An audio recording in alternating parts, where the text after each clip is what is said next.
Sejak awal masa pandemi COVID-19, Basarnas sudah membuat dan mengeluarkan buku petunjuk penanganan korban pada operasi SAR saat pandemi Corona.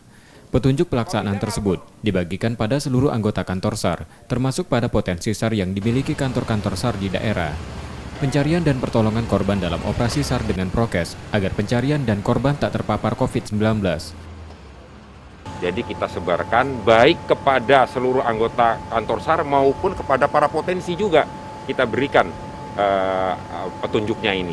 Sehingga dalam penanganan COVID ini kita bisa melaksanakan sesuai dengan aturan pemerintah. Supaya kita juga si pencari tidak terpapar oleh adanya bencana COVID ini.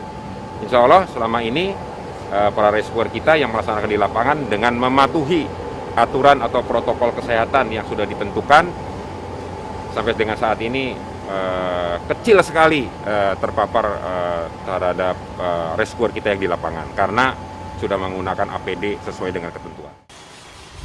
Kepala Basarnas dan Deputi Basarnas melakukan pemeriksaan pada kantor SAR Palembang dari rangkaian kunjungan kerja maraton ke-43 kantor SAR di Indonesia.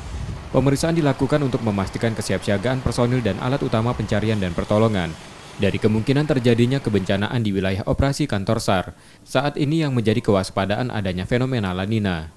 Untuk kantor SAR di Palembang dinyatakan siap 24 jam dengan dibantu beberapa potensi SAR di 14 kabupaten kota di Sumatera Selatan yang mampu melakukan kerjasama dalam operasi-operasi SAR kebencanaan di Sumatera Selatan. Tim Liputan, Kompas TV, Palembang.